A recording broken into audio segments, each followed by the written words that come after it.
guys, it's Will. It's Hong Kong Cinema Appreciation Society. Welcome back to the channel. This is going to be a super long video, so I'm going to skip a lot of my intro spiel, and I'm going to get straight into it. This is Cheat Day Episode 2. If you're familiar with the channel, you know that Cheat Day is a new type of content that I'm doing where I allow myself to talk about non-Hong Kong cinema on my Hong Kong Cinema channel.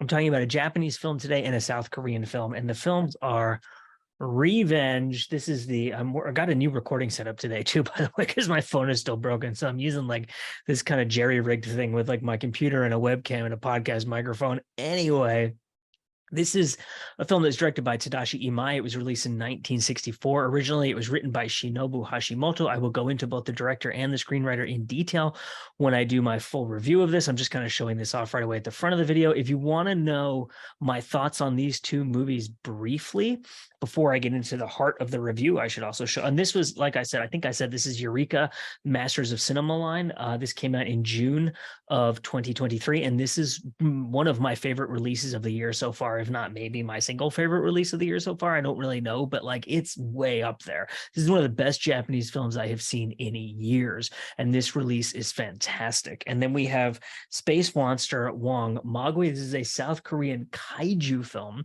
long believed to have been lost. A new print was found and scanned, and now we have this DVD release of this film from SRS Cinema. This film originally came out in 1967. It is like a gonzo sci-fi comedy monster movie that I also think is saying some kind of heavily veiled metaphorical stuff about the recent history of Korea. Recent being recent as when this film came out in 1967. I will talk in great detail about that when I do my longer review, but that's my little short review of this. And my little short review of this one is it's just absolutely fantastic. I really think this movie is a masterpiece. I don't feel any reservations in calling it that. If you're a fan of Harakiri, you need to see this movie right away. It's thematically similar, it's structurally similar, and it was written by the same screenwriter. If you don't know whether you like jidaigeki or chambara, jidaigeki being period piece and chambara being a Japanese sword fighting film, which is kind of synonymously thought of as a samurai film in English. It's not really exactly the same thing. It's kind of like any film that has sword fighting in it. You could call it a samurai film if you want. This is a great and superlative example of those films that really dives deep into a lot of the violence, the nihilism, and the themes that those films addressed, especially in the post-war period. And technically, post-war Japan is up till 1952. This is 1964. It's not actually a post-war film, but in the wake of World War II is perhaps a better way to put it. And I will get deeper into that with my longer review here, but I'm really excited to do this video. It's going to be a long video, like I said, so let's jump right into it. Let me just put this one down because I'm going to do Revenge first. So here we have the Eureka release. There's absolutely incredible artwork here on the slipcase, and here is the back, and then you pop this out, and this is in the Masters of Cinema line, which is very exciting because that's a super great line of films, and I'm just trying to, there you go. And there's the back again, and there's a little essay. I shouldn't say little. There is an essay in here by Tom Mez in which he talks about kind of the director of the film. He does a little bit of contextualizing this film within not only the context of the films that were coming out at that time, so you can kind of understand within the flow of Japanese cinema when this film came out, but also kind of about the time period in which it takes place, the themes that it's addressing, and stuff like that. Now, on this release, you also get a 22-minute long conversation with Tony Raines. It's kind of like an interview with him about the film. And then you get a 16-minute long video essay by Jasper Sharp. And so you're going to learn a lot about this movie and about this kind of era in Japanese cinema. The 40s until about 1970, like late 60s, 1970 is my favorite era in Japanese cinema and one of my favorite eras, period, in the history of all cinema. So this movie is like right in that era. So it's just like I'm predisposed to liking it. But even still, this movie blew me away. I had never seen this film before, and it is incredible. I am obsessed with it. I was captivated immediately within like the first 30 seconds of the movie. I was just blown away. The visual style here, the expertise of the craft of filmmaking is absolutely phenomenal. The script is incredible. Just everything about this movie is just amazing. I think I'm going to do a separate video where I talk about the use of Japanese architecture within cinematic space. I believe personally that Japanese architecture is the most naturally cinematic of all architectures. And this movie maximizes the cinematic potential of Japanese architecture in such an incredible, incredible way that I might do like a video essay style separate video about that, because I don't want that to take up a lot of what I'm talking about here. This movie is about, it has a kind of a framing device flashback structure, which really draws to mind Harakiri and also a little bit Rashomon, right? You have this duel taking place, and that's kind of the setup of the movie. There's going to be this duel, and then you learn why the duel is taking place. And the movie jumps all over the place in time while continuing to come back to this framing device of the day the duel is taking place, the morning, and the way the whole day develops. And through that, you have all these kind of like mysteries and miniature dramas. And it's kind of like a dramatic thriller in a way, where you learn the whole history of everything that happened and why it happened. And it goes into the minutia of like Japanese laws and samurai code and stuff like that at the time. It works really well as like a surface level thriller, but it's also a really incredible commentary upon the samurai code, traditional Japanese kind of social structures. And I personally think, and I'm going to go deeper into all this as I kind of talk about the movie, it's looking at World War II and the situation that got Japan into this hyper-militarized state and drove it into the Sino-Japanese War, which was the war between Japan and China that became the Pacific theater of World War II. It's a really, really transcendently phenomenal film. I want to talk briefly about the people involved in the film. Tadashi Imai is the director. He was known as like a social realist filmmaker. He was a communist in his youth. He was in like a communist youth group. Interestingly enough, Akira Kurosawa was also in a communist youth group. So I wonder if they crossed paths in their early communism. He directed films like An Inlet in Muddy Water, Bushido Samurai Saga, The Rice People, Night Drum. If you go on Wikipedia, if you go on IMDb, if you read the descriptions of these movies, you see that they really are kind of like, you could see how he would be a communist and that he's making these social realist dramas about kind of like the common people. And this film is not that. This film really looks at like the aristocracy and people who have money and people who have titles and stature in society, but it's a criticism and a condemnation of the way that those things work. And so it kind of, you could see it tying into his kind of like left-wing perspective. Shinobu Hashimoto wrote this film, and we can't not mention Shinobu Hashimoto because I would argue he is one of the greatest screenwriters ever in the history of cinema. And let me give you my argument for why that is. His first credit as a screenwriter was Rashomon.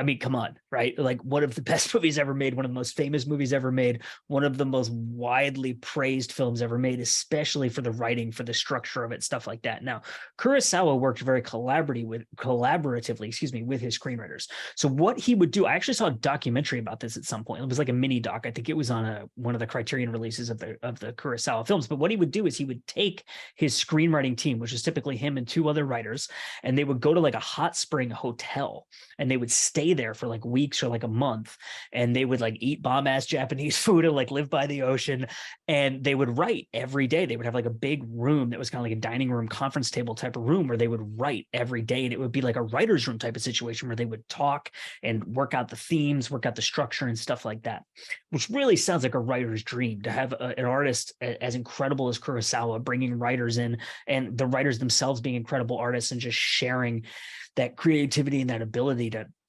operate at that level. So Shinobu Hashimoto's first credit is on Rashomon. He goes on to write, and like I said, I really truly believe he's one of the greatest screenwriters ever. Here I will make my case. Ikiru, Seven Samurai, I Live in Fear, which is also sometimes called Record of a Living Being, which I think is a literal translation of the Japanese title, which I believe is Wakemono no Ikiru. And then you have Throne of Blood, The Hidden Fortress, The Bad Sleep Well, which is one of my favorite Kurosawa movies. I think one of the most underrated Kurosawa. It's an incredible film. Harakiri, which is one of the best movies ever made. I'm sorry, but it is Samurai Assassin. Samurai Assassin is, for me personally, one of the most underrated and underseen chambara jidaigeki in the West. That movie is mind-blowing. It is so freaking good. And really only like serious fans of Japanese cinema have seen that film. It's not like a movie like Harakiri where kind of general cinephiles have gone out and seen it. So Eureka, excuse me, you released this incredible edition of this film. Let's go into other films that Shinobu Hashimoto wrote and let's release Samurai Assassin. Okay, but that's not all this dude wrote. He wrote Sword of Frickin' Doom and Samurai Rebellion. Like, what? Okay, so you know that like top level talent is involved in this film.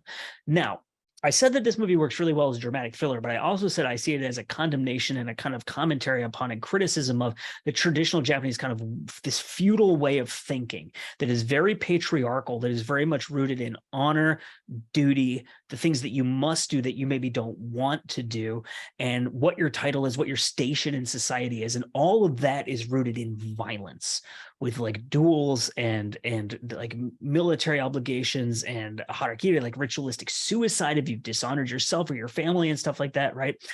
What this movie is really looking at is the way in which the people who hold the power manipulate these supposedly strict social codes in order to always get the outcome that they want and always control the narrative of society and history in their favor. So you have good people who are trying to do the right thing, like the main character in this movie, Shinpachi Izaki, I believe is his name. He grows up in like a well-to-do family, and he believes in like the Japanese way of life. He believes in the samurai code and that code of honor and those strict social structures and that rigid kind of hierarchy. And he wants to do the right thing. He wants to live by the rules and do right by himself, his society, his town, his city, the sheriff, the minister, his family, like everyone, the other kind of families in the area who are like well-to-do and have titles and stuff like that. And basically everything goes against him, not because he's necessarily doing anything wrong, but because other people don't want a certain outcome. It is beneficial to them to push for something else. And he's all this anxiety and violence within him. And something that's really interesting is that he, at one point, and I'm going to try not to spoil anything here, but at one point he's kind of like sent away to this monastery. And while he's living with this monk up in the mountains, he becomes a completely different person, and all the negative aspects of his personality go away because he's taken out of this society where he's manipulated and controlled by all these rules that are placed around him. And the rigid structure and the inescapability, there's a strong fatalism to this movie, right? The notion that you are doomed to the fate that has been chosen for you by powers beyond your control. It's very much like a strong sense of fatalism in this film. And I think that a lot of this, the rigidity of the structures in this film are reinforced by like these tiny details of like, we have to do it exactly this way. Did you cut the posts? You know, they're building this big fence around where the duel is going to take place, right? And the guy who's in charge of like overseeing that is like, did you cut the posts to the right size? And are they spaced at the right length? And are there bamboo slats that we made to go between the posts in the right place? And like, there's all these obsessive rules, but there's a public appearance of them being this important aspect of society that makes it better for everyone, that makes it fair and just, and we have a code and we live by it. But really behind the scenes, you see the powerful people just changing everything as they see fit because they want it to be. They want a different outcome than what the code dictates must be the outcome. So it's really about the manipulation of power in this really fascinating way. And it's also, I think, about the spectacle of violence. So you have this duel and they build this big arena where the duel is going to take place. And then all these people come in and like vendors, they're like selling hats and watermelons and sake, and these like tough guys with tattoos, like they stake out the best places to stand to be able to watch the violence from. And they're like charging people to get into those areas. And like at one point, the minister who's in charge of the duel comes up to the two guys in the duel and is like, I want a good, clean duel, right? Which is like boxing. I want a good, clean fight, right? Like that seems to me like very deliberate language used to indicate to the audience that this is the spectacle of violence. People are making money off of it, and people are controlling a narrative using this spectacle of violence that benefits the way that they want society to operate and history to be remembered. And there's one line where the sheriff of the town, or like the little area where the movie takes place, before the duel takes place, he says that the shogun has sanctioned the duel and that the results, this is a direct quote from the movie, the results will be final and beyond dispute.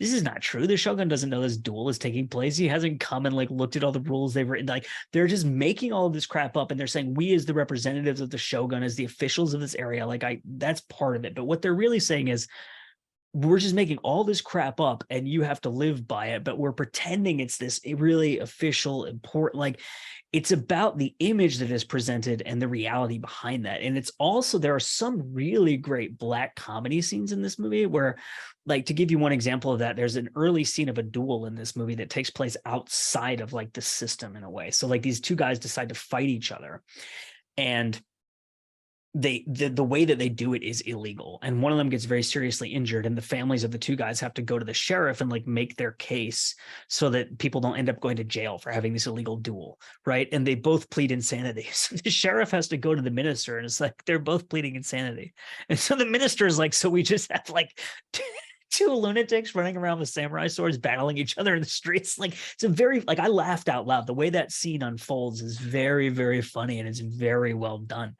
But it's, you know, the whole movie, really, the whole kind of drama of the movie, which is this enormous pile of dead bodies, begins with one tiny little comment. And I'm not going to spoil what it is, but it all unfolds with just this kind of offhand thing that this one character says that happens to be overheard by this other character that is taken to be offensive. And it's such, I think, such a brilliant way to examine these social structures and to criticize the stupidity of them. Like, time and time again, characters have the opportunity to act compassionately, to care more about a human life, to care more about humanity, to care more about romance, brotherhood, friendship, than they care about these social structures, and they turn their back on it. Like, to the extent that, this is not really a spoiler, but there's a woman in this movie who goes to her father. She's his only child. She's his only living relative. She's like the apple of his eye. He loves her more than anything. She goes to his father and she says, can I do this one thing that would step outside of the rules of society? And I'll never ask you for anything again. And I love you so much. And please just let me do this one thing. And he's basically just like, fuck you, no.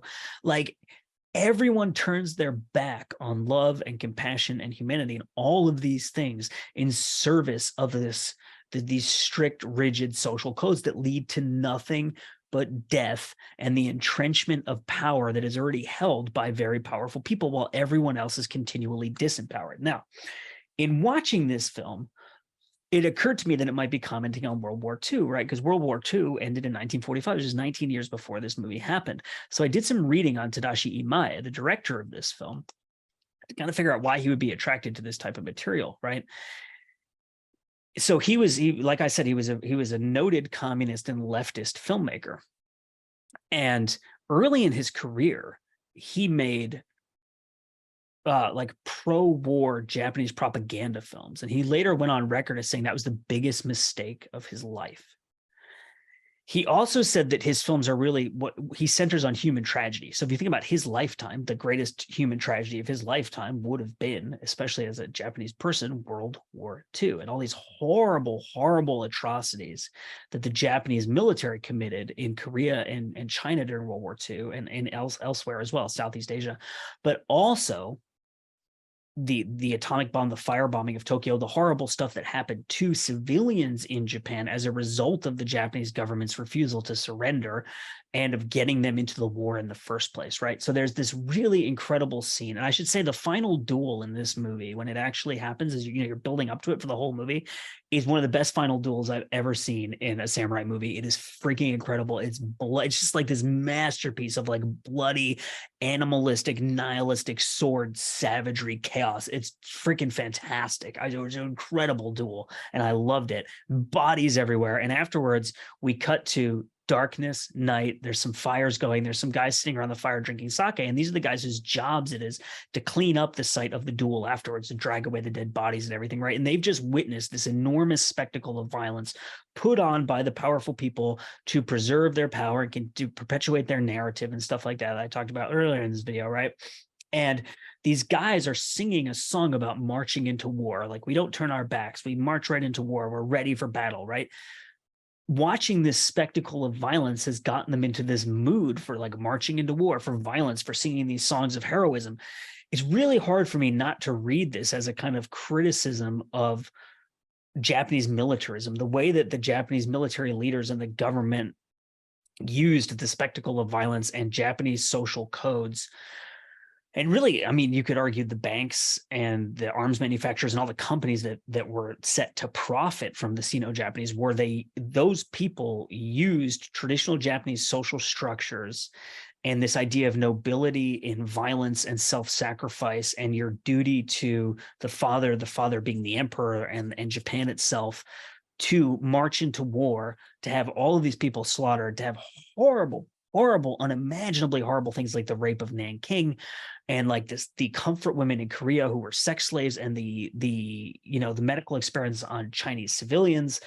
All of this stuff happened and was enabled by a ruling class of people who were benefiting from it, who were manipulating traditional Japanese social structures and codes of behavior to their benefit. So it's really hard for me not to read this in a way as a metaphor for World War II or an examination of how Japan got into World War II.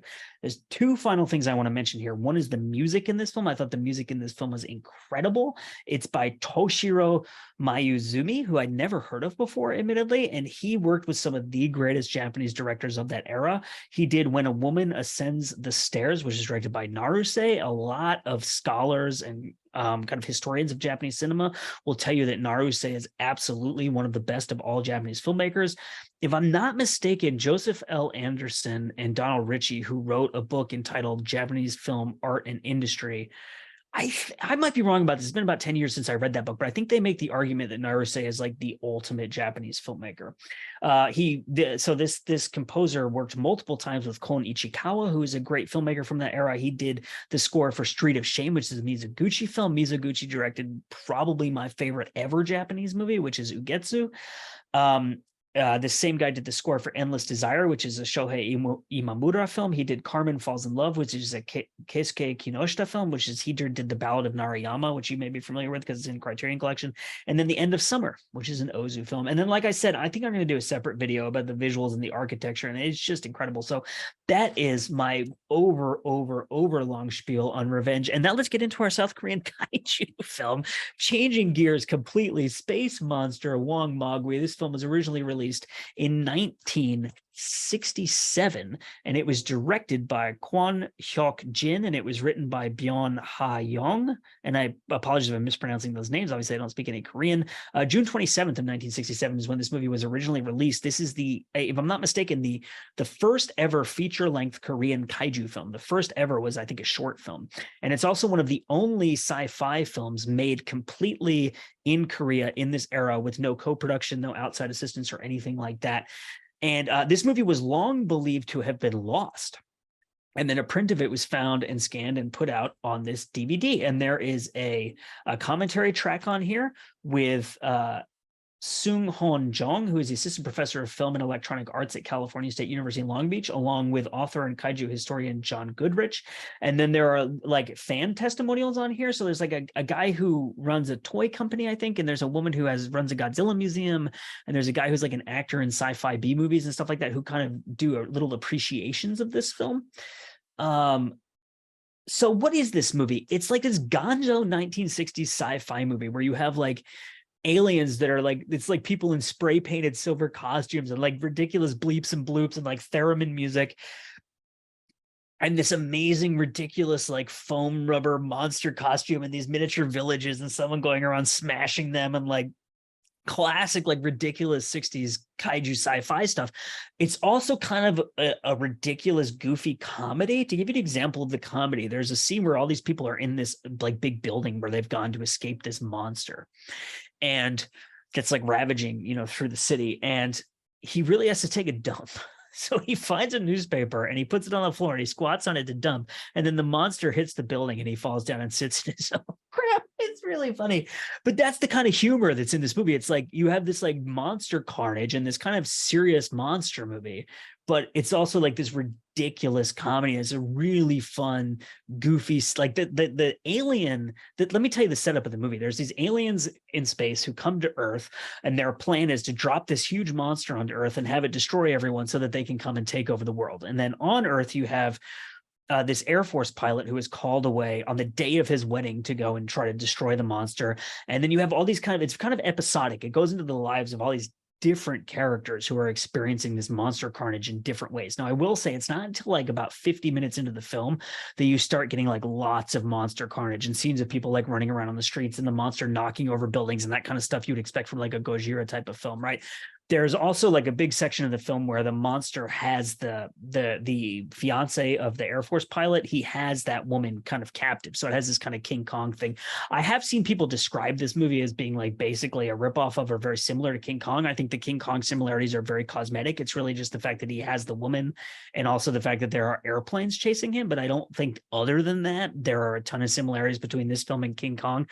If you're a fan of like really goofy, silly, corny, old school 60s sci-fi and kaiju movies, and like it reminds me a little bit of Ultra Q, the Japanese series, which is, I love Ultra Q, but Ultra Q is not as goofy, but it does, I think there's a lot of crossover between this and Ultra Q in terms of like the look of it and a little bit of the tone and the genre and stuff like that. So I'm going to overanalyze this movie, because as I was watching it, I started to notice what appeared to me to be obvious metaphors. Now, I'm going to go on record as saying I am not an expert in Korean cinema. I am not an expert in Korean history.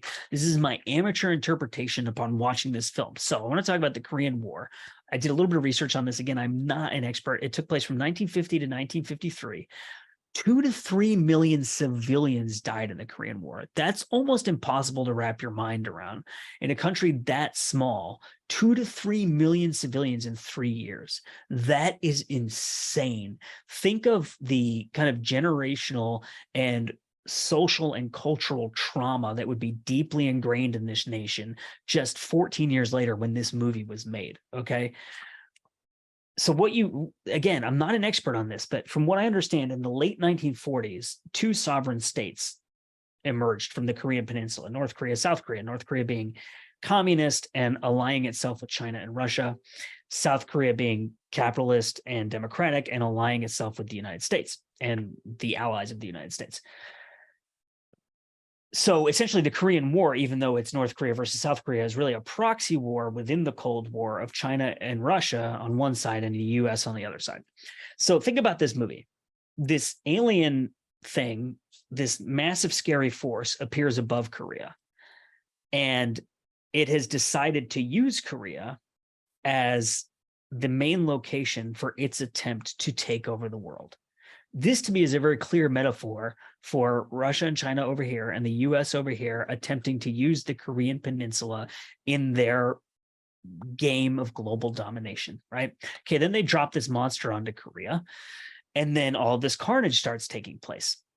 Then we start to get into kind of the episodic nature of this film. The first episode is between the pilot and his bride-to-be. Their wedding is supposed to take place on the day that this force, this evil, malicious force arrives. The officiant does not show up at the wedding and they cannot be married. So a union is supposed to take place and it doesn't happen. And you end up with 2 separate entities. To me, this is a very clear metaphor for what could have been the dream of a united Korea is broken in 2 because of the arrival of this force intent on using Korea for global domination, okay? Then we move to a different little episode in which these 2 guys who are very different people, 2, like North and South Korea, right? You have this binary, there's constant binaries in this movie. These 2 guys are betting one another who can be braver in the face of the monster, who will be less afraid of the encroaching violence. And to me, what this is talking about is South Korea, North Korea, this violence is coming towards them, and they're making all these wagers. They bet their houses, which is land, right? One of them bets his wife, right? Which is your partnership, but which is also, you have children with your spouses, and that's the future. You're betting your future in a way. You're betting your family on who can be braver in the face of this brutality and this violence and this monster that is coming to use Korea in its goal of global domination, right? Then you cut to this kid who's this street urchin, who's this like homeless kid who grew up on the streets, right? There's no way, given the age of this kid, he's not, I mean, there is a way, but I would say that contemporary audiences would have very obviously seen this kid as a war orphan, given how old he is, right? So you have this kid who's like a war orphan who grew up on the streets, right? Who's a metaphor in a way for New Korea. He is the generation of people who were born of conflict, violence, and war. This is a kind of a spoiler, so you can turn off here if you don't want to hear this. It's a minor spoiler. He ends up being the only person in the movie that has any common sense at all. He ends up encountering the monster, and he's the one who comes up with the way to defeat the monster. While all of these other people, the military people, the police, the politicians, like no one has any idea what to do. They have all of these plans that are completely ineffective. Nothing they are doing is working. They're like, should we nuke it? And then other people are like, oh, should we nuke our own country? It's probably not a good idea. Like this kid, like he just figures out what to do and he does it and he saves Korea and he saves the world. And so to me, again, clear metaphor for the future, the children, the generation of born of conflict is the hope for Korea and is the hope for humanity and is the hope for the future. And so I see a lot of metaphors in this film that are really powerful, but they're done in this kind of comedic, silly 60s sci-fi kaiju monster movie way that makes them not really heavy-handed. So I think they're really, really well handled. So that is Space Monster Wongmagwi, and that's my 2 cents over analysis. And then my new favorite movie, Revenge. I cannot overemphasize how much this movie blew me away. I posted on Twitter about it the other day, and all people in the comments were like, oh yeah, dude, that movie is incredible. Like, I can't believe this movie passed me by because I love this era in Japanese cinema and I love Japanese movies so much. And I had never seen this movie before. So huge, huge shout out to Eureka for releasing this in their Masters of Cinema line. And then Space Monster Wongmagwi from SRS Releasing. My name is Will. This is Cheat Day episode 2. You're watching Hong Kong Cinema Appreciation Society, and we will see you next time.